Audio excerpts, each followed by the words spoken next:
بسم اللہ الرحمن الرحیم الحمد للہ والصلاة والسلام علی رسول اللہ۔ آج جو حدیث ہم پڑھیں گے یہ حدیث صحیح بخاری میں اور اس کا نمبر 3370۔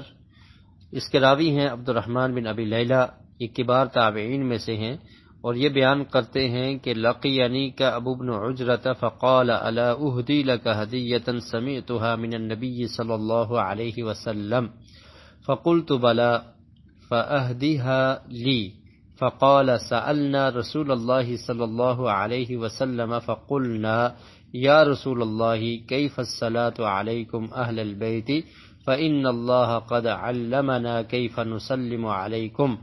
قال قولوا اللهم صل على محمد وعلى آل محمد كما صليت على إبراهيم وعلى آل إبراهيم إنك حميد مجيد اللهم بارك على محمد وعلى آل محمد كما باركت على إبراهيم وعلى آل إبراهيم إنك حميد مجيد۔ کہتے ہیں عبد الرحمن بن ابی لیلہ کہ میری ملاقات ہوئی کعب بن عجرہ رضی اللہ تعالی عنہ سے، اور یہ طواف کے دوران ان کی ملاقات ہوئی، اور کعب بن عجرہ کہنے لگے الا اہدی لک ہدیۃ، کیا میں آپ کو ایک گفٹ نہ دے دوں، ایک ہدیہ نہ دوں جو میں نے نبی کریم صلی اللہ علیہ وسلم سے سنا تھا۔ تو علم کو آگے پہنچانا، علم کو آگے دینا، یہ بہترین تحفہ ہے، بہترین گفٹ ہے کہ کوئی انسان کسی کو قرآن کی کوئی آیت سکھا دیتا ہے یا کوئی حدیث سنا دیتا ہے، تو یہ علمی تحفہ اور یہ بہترین گفٹ ہے جس سے انسان کو فائدہ پہنچتا ہے۔ اور اسلاف صحابہ کرام اور تابعین اس طرح سے علم حاصل کیا کرتے تھے اور علم کو دوسروں تک پہنچایا کرتے تھے۔ تو عبد الرحمن بن ابی لیلہ کہتے ہیں کیوں نہیں آپ مجھے بتائیے، دیجئے وہ ہدیہ۔ تو کہتے ہیں کہ مجھے انہوں نے یہ ہدیے کے طور پر، گفٹ کے طور پر یہ حدیث سنا دی۔ فقال سألنا رسول اللہ صلی اللہ علیہ وسلم، کہتے ہیں کہ ہم نے اللہ کے رسول صلی اللہ علیہ وسلم سے سوال کیا اور ایسے کہا کہ کیف الصلاۃ علیکم اہل البیت، کہ اللہ کے رسول ہم آپ پر درود کیسے پڑھا کریں۔ فإن اللہ قد علمنا کیف نسلم علیکم، یہ بات تو ہم نے سیکھ لی ہے کہ آپ پر سلام کیسے پڑھنا ہے، یعنی نماز میں سلام پڑھتے ہیں السلام علیکہ ایھا النبی ورحمۃ اللہ وبرکاتہ، تو سلام کا طریقہ تو سیکھ لیا، درود کا طریقہ بھی سکھا دیجئے، کیسے درود پڑھنا ہے۔ تو اللہ کے رسول نے فرمایا کہ قولوا، ایسے کہو اللہم صلی علی محمد، کہ اللہ تعالیٰ تو رحمتوں کا نزول کر محمد صلی اللہ علیہ وسلم پر، وعلی آل محمد، اور آل محمد پر۔ آل محمد سے مراد آپ صلی اللہ علیہ وسلم کے پیروکار، آپ کی پیروی کرنے والے، آپ کے تابعین، آپ کی اطاعت اور فرمانبرداری کرنے والے، یہ تمام شامل ہیں۔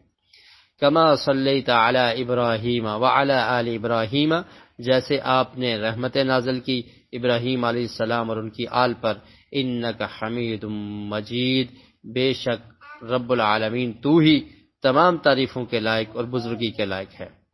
اللہم بارک علی محمد وعلی آل محمد کما بارکت علی ابراہیم، اللہ تعالیٰ آپ برکت کا نزول کریں محمد صلی اللہ علیہ وسلم اور آپ کی آل پر، کما بارکت علی ابراہیم، جس طرح آپ نے برکت کا نزول کیا ابراہیم اور آل ابراہیم پر، انک حمید مجید، بے شک آپ تعریف کے قابل اور آپ ہی کی تعریف کی جاتی ہے اور آپ ہی تعریفوں کے لائق ہیں اور آپ ہی تمام تر بزرگی کے لائق ہیں۔